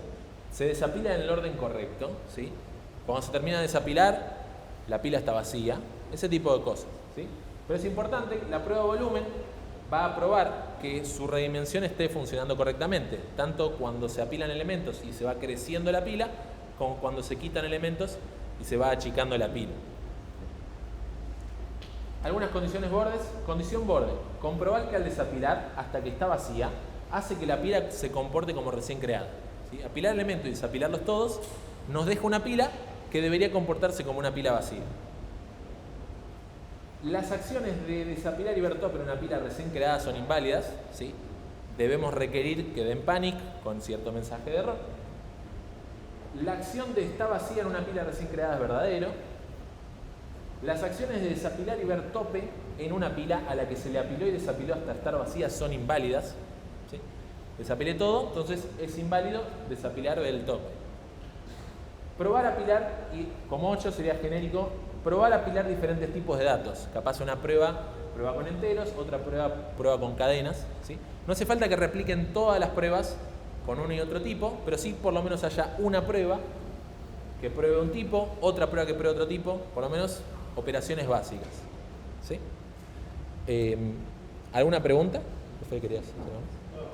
Sí.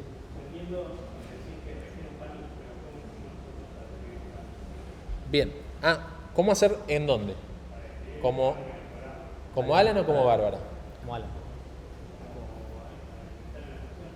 Bueno, como Alan, digamos, Alan podría decir, ponele en el desapilar, si la pila está vacía, escriben la palabra panic y entre paréntesis el mensaje, y eso literalmente envía un panic, ¿sí? O sea, la función panic es lo que hay que hacer para lanzar un panic. O sea, es sencillo. Sí, porque capaz clases pasadas, en la clase de panic. Igual la agrego. Sí.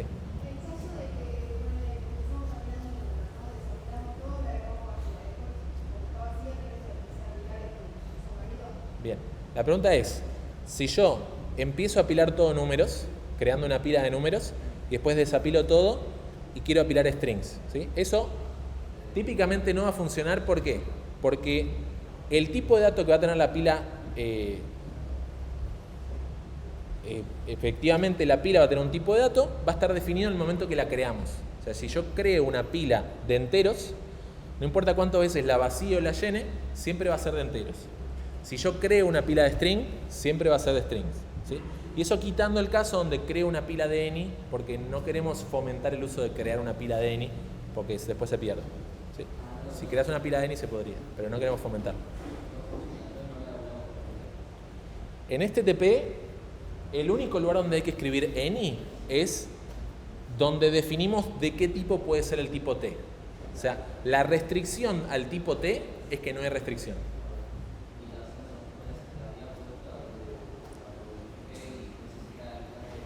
Estas diapositivas, ¿dónde las pueden buscar? Dentro de clases, ¿sí? En el repositorio público de Live. Estas clases en particular están en el segundo tema, que es TAD. O sea, todos los tipos de datos abstractos, en este caso. Esta diapositiva es la número 4, consideraciones, enunciado y consideraciones del TDA pila. ¿Alguna otra pregunta? Sí.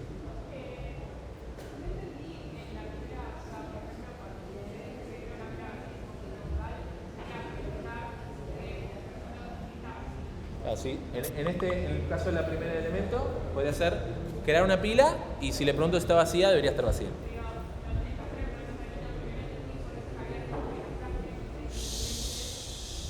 Bien, lo que pasa en este punto número 1, vos vas a crear una función de prueba, ¿sí?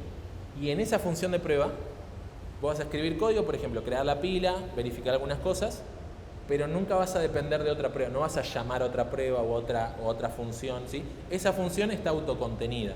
Todo lo que esa función prueba está dentro de esa función de prueba. O sea, vamos a ponerle ahí un ejemplo. O sea, acá tenemos, esta función se llama test es cadena capicúa. Esto prueba si la cadena es capicúa, no prueba otras cosas, no prueba si está ordenado el arreglo de no sé qué. Más o menos, va por ahí. Bien. No sé si lo sueles ver o no. Cuando redimensionas hacia abajo, que no se pasen de la... Ah, sí, es un buen dato. la redimensión. Bien. Algo que no mencioné, como criterio de redimensión, ¿sí? Para que no se preocupe. Esto es importante y cuando redimensionamos hacia abajo, nunca nos excedamos por debajo a la cantidad de elementos inicial que teníamos, ¿sí? Eso es algo que, si no hacemos esa verificación, puede ser que nos pase que empecemos a achicar la pila tanto que nos quede un valor de capacidad 0. Entonces después cuando querramos hacer crecer la pila no vamos a poder porque no importa cuánto multipliques el 0 va a seguir siendo 0. Entonces la verificación que pedimos es nunca que la pila sea tan pequeña que sea más pequeña que el tamaño inicial, ¿sí? El tamaño inicial es relativamente pequeño justamente porque es el tamaño que ocupa una pila que no tiene elementos. Entonces nunca puede ser más chica una pila que el tamaño que tenía cuando no tenía elementos, ¿sí? Eso es como la invariante. Bien. ¿Alguna otra preguntita? ¿Estamos bien? ¿Fede? ¿Estamos bien? Bueno, entonces un saludo para quien está viendo esto en diferido, like, comentario, suscribir y podés frenar la grabación.